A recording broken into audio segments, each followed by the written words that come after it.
What is going on, YouTube-averse? John Stanek from Johnny Radio here, bringing you another Viva La Vinyl classic album review. And guys, it doesn't get much more classic than this.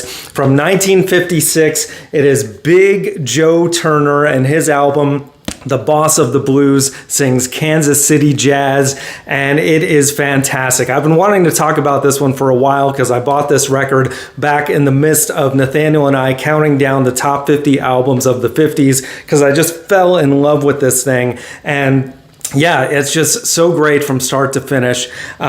Big Joe Turner, if you don't know him, check him out because he's really one of the forefathers of rock and roll. This came out, as I said, in 1956. He would go on to do kind of bigger and better, more commercial things in 1957. With his album titled Rock and Roll, which of course had the big hit Shake, Rattle, and Roll. But preceding that, this guy, along with Pete Johnson, the pianist on this album, they had been working together for almost 20 years in the jazz club circuits and doing really all the, what I call the foundation of rock and roll, mixing together genres such as jazz with blues. This album is a mouthful, the title, but it kind of makes sense because they're mixing all this together, concocting these things, coining terms like Boogie Woogie, which makes sense because you just have these grooves that make you want to move.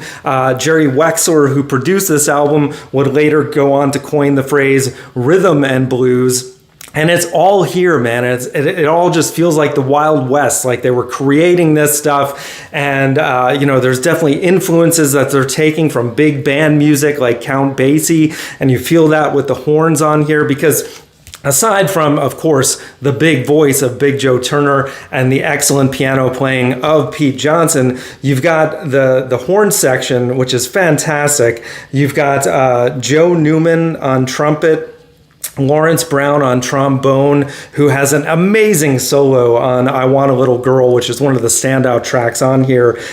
You've also got Pete Brown on alto sax and Frank West on tenor sax. And the four of them together, man, especially when they're playing in unison, it's almost like what guitar riffs in the 60s would later become. What these horn guys are doing is just like playing these outstanding melody lines in tangent, in harmony with one another, and especially on like You're Driving Me Crazy, which is my favorite track on this album. It's just got such a great groove, but like the riff gets stuck in my head, that and of course Big Joe's booming voice over that, saying you're driving me crazy. It's just such fun music, man. And it feels like you're being transported back in time, like you're walking into a club and watching these guys play in real time. I would not be surprised if this album was actually recorded live. I'm not sure. If someone knows, if you want to drop me some information in the comments below, I'd love to hear about it. But maybe don't let me know because I love the mystery of it as well, because it's just a magical record, man. Songs like Low Down Dog are so fun and the lyrics are hilarious when you really pay attention.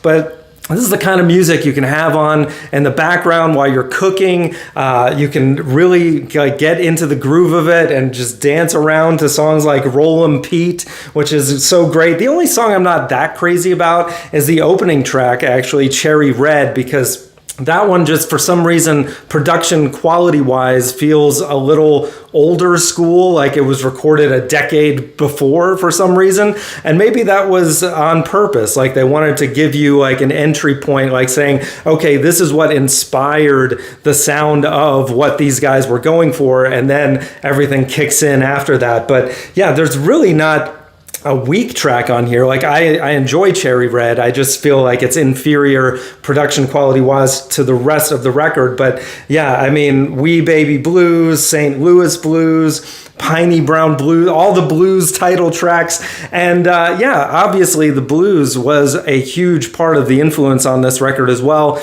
And I always say the blues is technically my favorite genre of music because without it, we wouldn't have all the other genres that we know and love today. But again, these guys were just like creating the music that we love and the template. I believe this album, more so than artists like Elvis in the 50s, were really laying down what everyone else would be stealing from, Elvis being one of them. But Big Joe Turner, man, just so fun to listen to him sing, and all the rest of the guys on this album. Again, Pete Johnson, the duo, and I'm so glad that they decided to kind of go out with a bang with the style that they had created together over this long period of time, and just do it at such an excellent level in 1956. And yeah, man, this is just an absolute classic. If you haven't heard it, what are you waiting for? Please check it out. If you have, let me know what you think. But if I were to give this a grade, I give this a very strong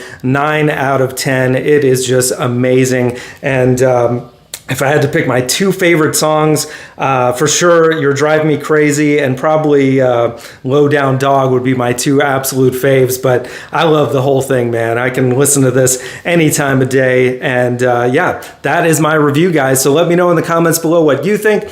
And guys, we got more reviews here on the channel. Top 5s every Friday, album reviews, new and old, and so much more. Thank you for watching. And as always, Viva La Vinyl. So guys, thanks so much for watching. Please like, subscribe, and be sure to ring the bell for notifications so you can always see great quality content like you're seeing on the screen right now. Thank you so much for supporting Johnny Radio, and I'll see you soon.